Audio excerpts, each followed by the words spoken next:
Oke, kita lanjut ke video keempat, masih membahas tentang perbedaan jabatan dan pejabat. Yang pertama adalah pejabat, perbedaannya adalah memiliki kedudukan hukum yang berbeda dan diatur dengan hukum yang berbeda. Artinya, jabatan punya konsekuensi sendiri, pejabatnya sebagai pejabat juga punya hukum konsekuensi tersendiri.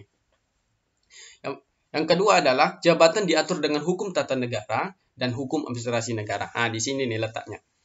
Jadi, sama dengan pengertian daripada hukum tata negara. Masih ingat kan? Hukum tata negara itu adalah membahas tentang bagaimana lembaga-lembaga negara itu ada. Bagaimana lembaga-lembaga negara itu diberikan wewenang.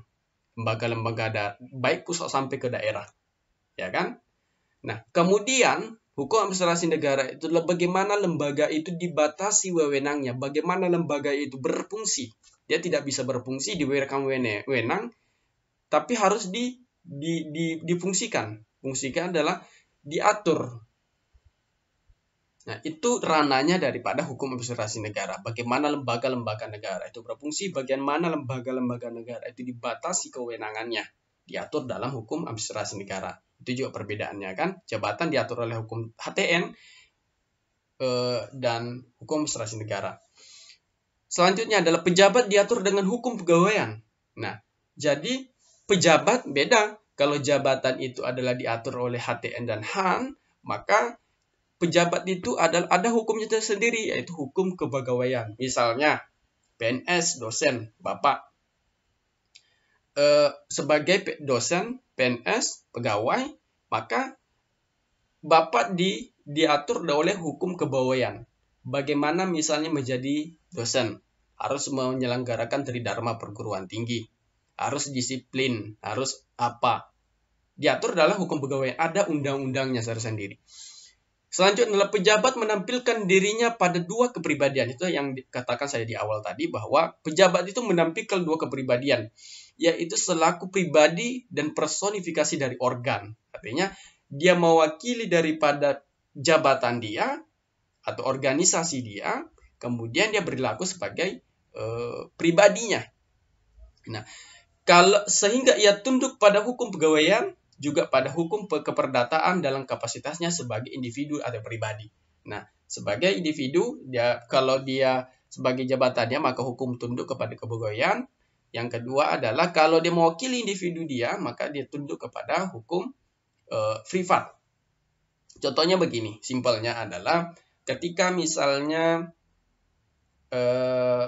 jabatan bupati, pejabatnya, bupati itu pejabat, kemudian dia kadang dalam konsep pemilihan sekarang, saya tidak mendukung salah satu calon dalam posisi dia sebagai pejabat, tapi dia secara pribadi sah-sah saja mendukung, tapi secara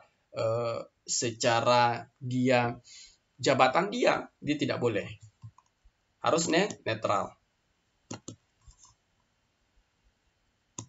Oke, selanjutnya kita masuk kepada macam-macam jabatan pemerintah.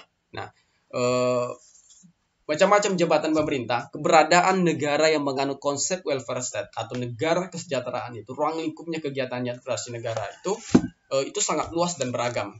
Kenapa? Karena bagaimana upaya untuk mensejahterakan rakyat. Baik itu mulai dari tingkat pusat sampai ke tingkat daerah, baik itu di lembaga legislatif, eksekutif maupun yudikatif. Lembaga-lembaga negara itu sangat beragam.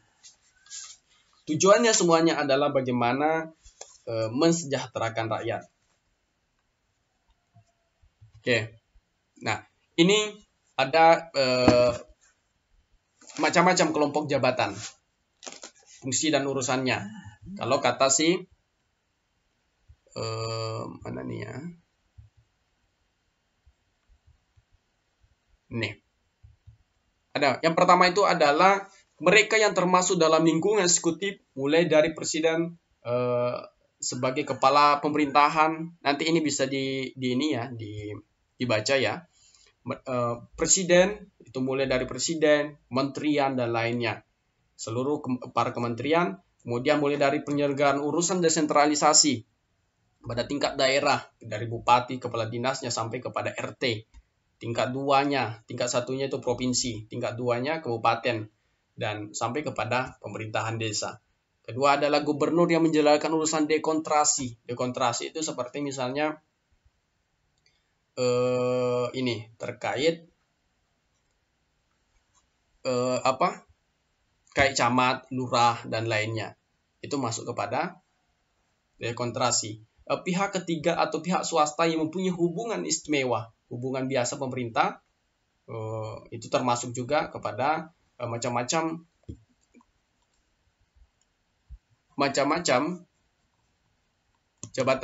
jabatan pemerintah. Ini banyak sekali, ada sampai 12, dan ini pun dikembangkan kayak rumah sakit. Itu nanti rumah sakit itu swasta, tapi dia itu masuk juga di sana. Sekolah, PLN, pos, dan lainnya. Itu menjadi macam-macam jabatan pemerintah.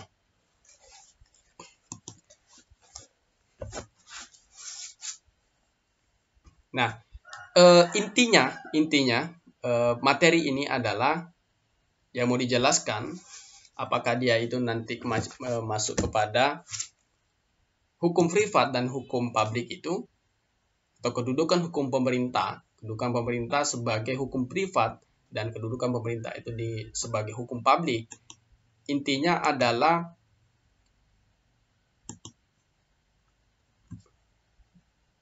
negara, saya sampaikan tadi adalah negara itu adalah organisasi jabatan.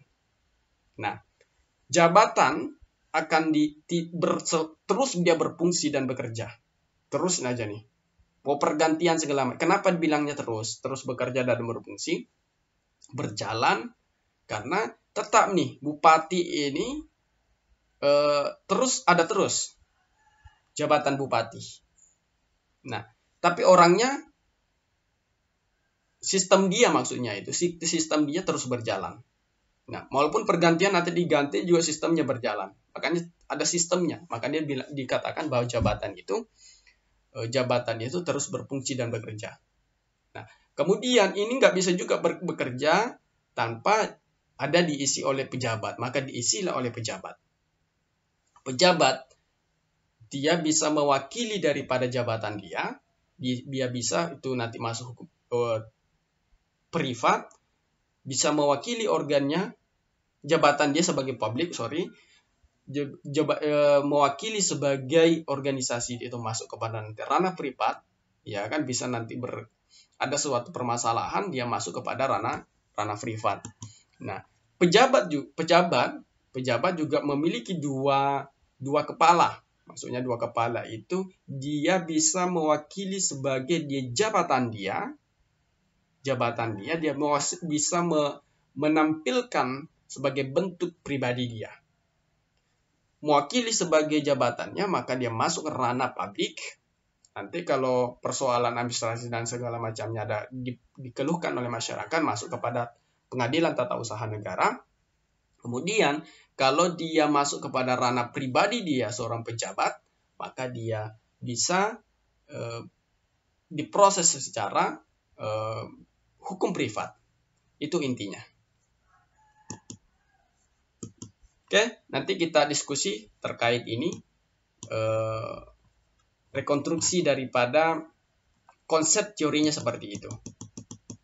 Oke, selamat berdiskusi. Ini hanya sebagai pengantar diskusi kita pada pertemuan ini. Kita akan berdiskusi lebih lanjut terkait ini. Tetap semangat.